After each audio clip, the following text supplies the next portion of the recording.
SCP-386 Object Class Euclid.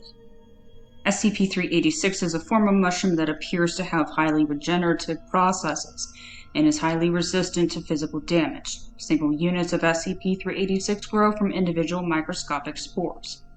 These spores grow and reach maturity within 4 days.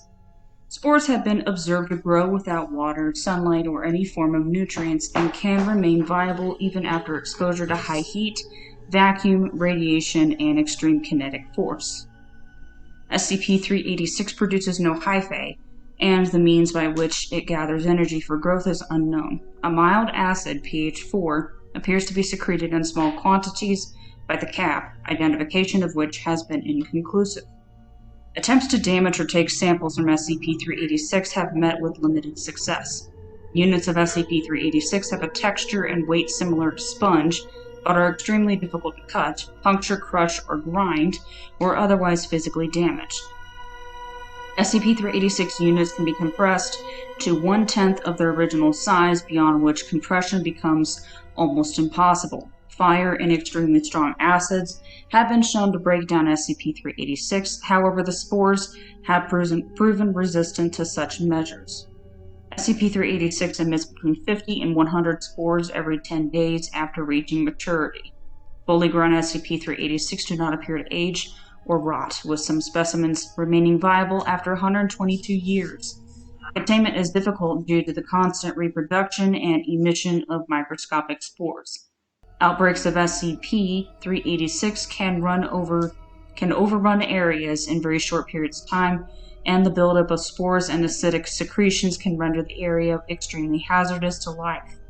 One of the dangers of SCP-386 arises from the inhalation of spores. These will grow and reproduce inside the lungs, causing suffocation, internal hemorrhaging, and death. The same is true of accidental ingestion of spores and their subsequent reproduction inside the digestive system.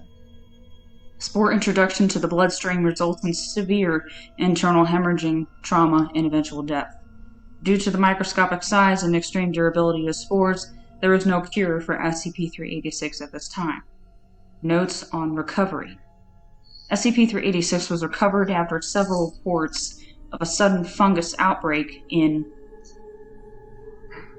Michigan.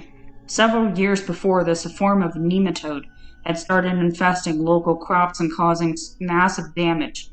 Local farmers made a concentrated effort and eliminated 95% of the nematode population with pesticides. Shortly thereafter, a form of highly invasive mushroom began to sprout, immune to pesticides and very resilient to damage. Outbreaks were burned or buried and generally ignored.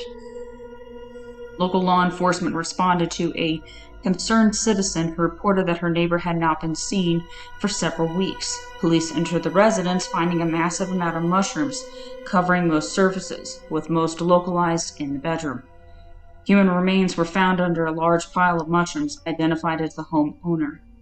Agents responded after reports that all the responding officers died under identical conditions, with mushrooms starting to spread at an exponential rate.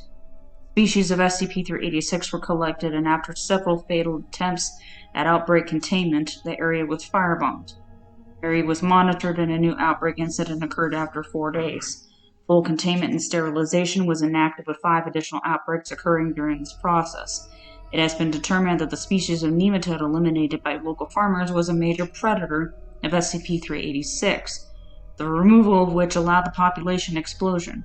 Attempts to find surviving members of this species have been unsuccessful. Special containment procedures. No entry to the containment area is allowed without approval from Site Command. Containment areas should not be connected to any outside systems besides an entry airlock. Seals and filters for the airlock must be checked daily and replaced as needed. Incendiary devices are to be placed inside the containment area with remote activation controls.